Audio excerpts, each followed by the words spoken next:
महाराज लोग यहाँ पर कई आए हैं, 3 प्रकार के व्यक्ति आते हैं। एक आते हैं श्रोता, जो कि कथा को सुनने आते हैं। एक आते हैं, अरे बोलो तो, सोता। और एक आते हैं सरोता, जो कि कथा को, अरे वो महाराज ने ऐसी नहीं ऐसी कथा सुनाई, नहीं ऐसी सुनाई।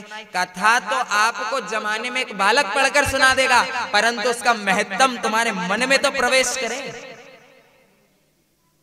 और आप लोगों को एक विशेष सूचना और दे रहा हूं कथा के बीच में ही।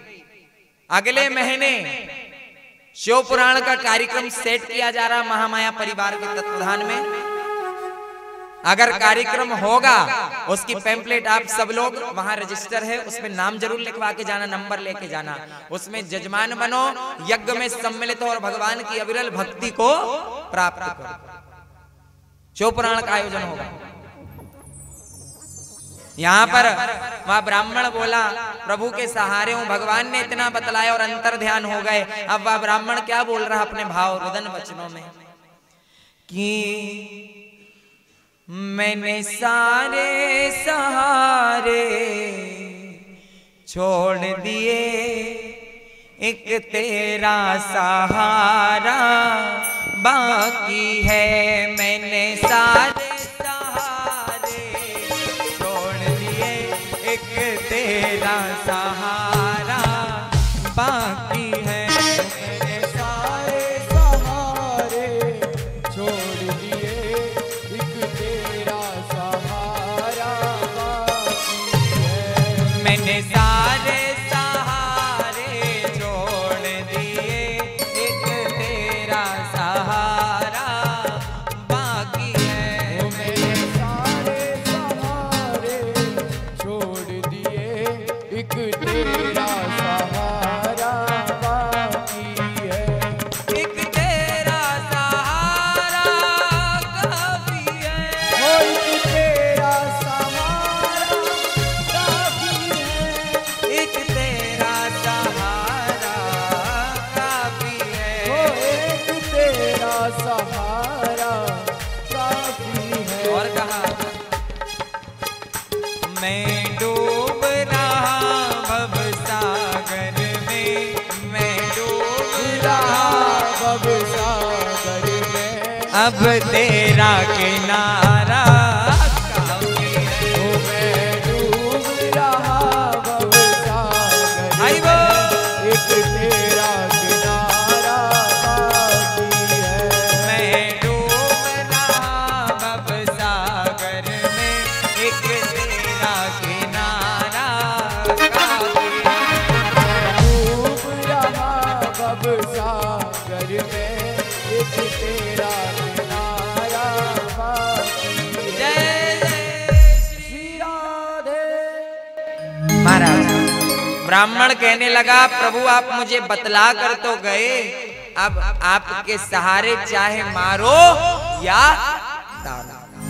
प्रभु आपकी इच्छा, आप मारिए चाहे तारिए, ये आपके हाथ,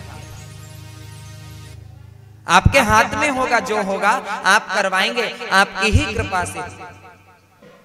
ब्राह्मण घर गए, रात भर नींद नहीं आई, करवटें बदलते रहे। कहां से भगवान का पूजन हो, कहां से पैसा आएगा, कहां से मैं भगवान का पूजन करूंगा। मेरे पास में कई माताएं ऐसी बैठी हैं, मात्र माताओं 300 रुपए आपसे शुल्क लिया था मैंने। कितने रुपए? 300 रुपए। कई माताएं ऐसी बैठी हैं, बोले गुरुजी अभी हमारी ऐसी परिस्थिति हो गई कि हम वो 300 रुपए भी नहीं दे पा रहे हैं। मैंने कहा माताओं आप चिंता मत करो। अभी हम एक माता जी खड़ी थी, माता जी से बात हो रही थी, तो दूसरी माता जी कहती सुन एक काम करो, अभी तुम थोड़ी देर के लिए हमारा मोबाइल जो है वो रख लो, हमें 300 रुपए दे दो। हमने कहा माता ऐसा काम क्यों कर रही कि दूसरे से लेकर और फिर कथा सुन रही। मैं कह रहा हूं मैं भी तो तेरा बेटा हूं, मैं भी तेरा बेटा हूं। तू खुद बैठ जा कथा में, सामग्री अपनी है, भगवान अपना है, ठाकुर अपना है। कथा में बैठकर कथा सुन ले, बस यही काफी है मेरे।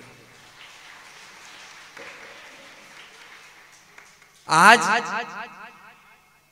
जबलपुर क्षेत्र में पहली बार 108 सत्यनारायण व्रत कथा रखी।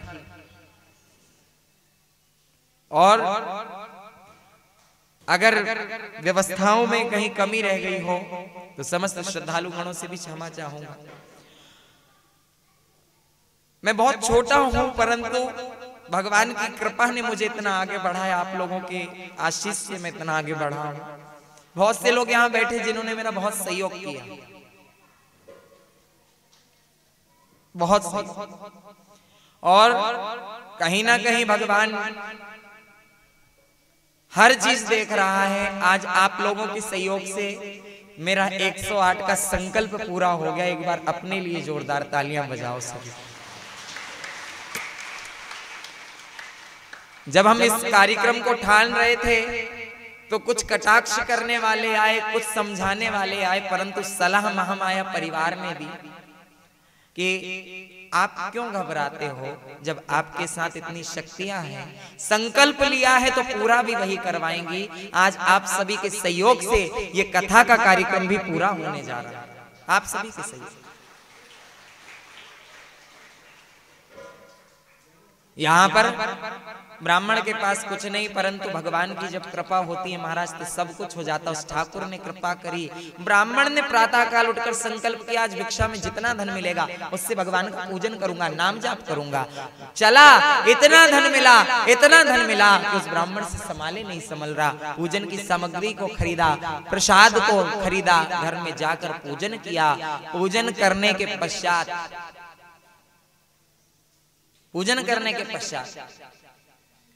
भगवान ने दर्शन देकर उसके समस्त दुखों को हर कर और सुख को प्राप्त किया।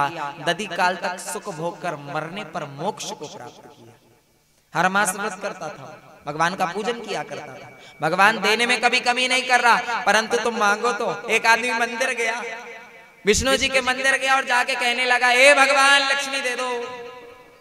बार बार बस वो यही कहे, हे भगवान लक्ष्मी दे दो, हे भगवान लक्ष्मी दे दो। इतने में भगवान बोले, क्यों रे, तुझ में मांगने का तरीका नहीं है। अब हम तुमसे कहें, इतने भाईजन बैठे हैं, भैया तुम अपनी बिमला दे दो, तुम अपनी कमला दे दो, तो तुम दोगे? अरे बोलो तो। हाँ बोलोगे? क्या बोल रहे हो महाराज? यही बोलोगे ना भाई। भगवान से भी मांगने का तरीका होता है। जाओ भगवान से कहो, हे भगवान बहुत दिन से मैया लक्ष्मी मेरे घर नहीं आई, तनिक घर को भेज देना, तो भगवान भी खुश हो जाएगा। नहीं लक्ष्मी, तेरा बेटा तुझको बुलाने आया था, जा जरा उसके घर होगा, जा। वो भी प्रसन्न चित्त होकर कहेगा, जाओ घर हुआ। लोगों को शर्म नहीं आए, भगवान से कह ले भगवान लक्ष्मी दे दे। अरे बोलो तो। उस ब्राह्मण पर भगवान की कृपा हुई। ब्राह्मण दधी काल तक सुख भोग कर मरने को प्राप्त हुआ। आगे की कथा कहता हूं। एक समय यही ब्राह्मण जब उसके पास धन एकत्रित हो गया तो उसने ऐश्वर्य के अनुसार भगवान का नाम जाप पूजन किया। पूजन के प्रभाव से उसी समय एक लकड़ी बेचने वाला लकड़हारा आया। कौन आया? लकड़हारा। अब लकड़हारा आया तो बड़े प्रसन्न चित्त होकर बोले महाराज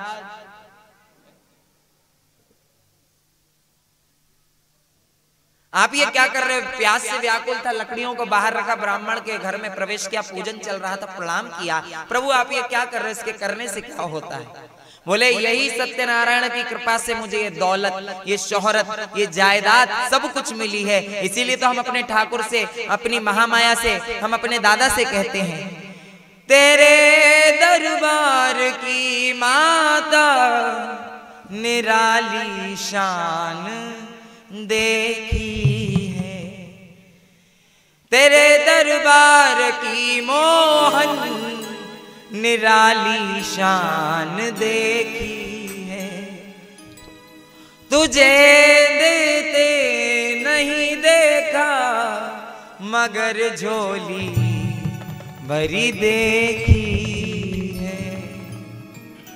महाराज तुझको देते नहीं देखा, परंतु ना जाने कब किसकी मति, ना जाने कब किसका मन मोह ले, ना जाने कब किसका शरणागति को पाले, इसका कोई भरोसा। उस लकड़हारे ने संकल्प लिया कि आज इस भिक्षा में ये जो लकड़ियां बेचने जा रहा हूं, इससे जितना धन मिलेगा। ब्राह्मण से सुनकर प्रसन्न हुआ। ऐसे नगर में गया जहां धनवान लोग रहते थे और मन ही मन क्या गा रहा है, सुनिए। तुमसे मिलने को ऐ मुरली वाले। आप लोग भी भगवान से कहिए कि हे प्रभु, आपसे मिलने के लिए हम तड़प रहे हैं। तुमसे मिलने को ऐ मुरली वाले, दिल के अरमां मचलने लगे हैं। तुमसे मिलने को ऐ मुरली वाले, दिल के अरमां मचलने लगे हैं। तुमसे मिलने को ऐ मुरली वाले, दिल के अरमां मचलने लगे हैं। तुमसे मिलने को ऐ मुरली वाले, दिल के अरमां मचलने लगे हैं। और लकड़हारा मन ही मन क्या कह रहा, प्रभु मैं तो ऐसे तड़प रहा हूं कि कब आप मेरे सामने आ जाओ। जैसे जल के बिना तड़पे मछली, जैसे जल के बिना तड़पे मछली, ऐसे हम भी तड़पने लगे हैं। जैसे जल के बिना तड़पे मछली, वैसे हम भी तड़पने लगे हैं। तुमसे मिलने को है मुरली वाले, मिलने को ऐ मुरली वाले, दिल के अरमां मचलने लगे हैं।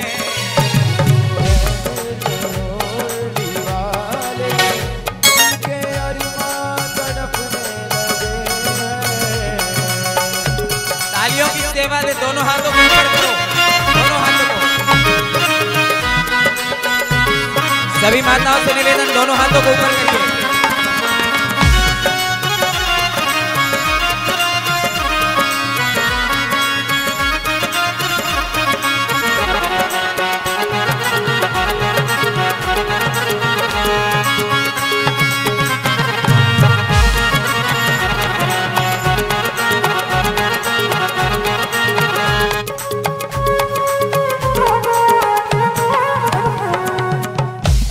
और कहा, बात कुछ तो है तुझ में निराली, दिल ही बस में नहीं है हमारे। ये बात है तुझ में कुछ तो निराली, दिल ही बस में नहीं है हमारा। और प्रभु हाल ऐसा हुआ है कन्हैया, हाल ऐसा हुआ है कन्हैया, लोग पागल सा कहने लगे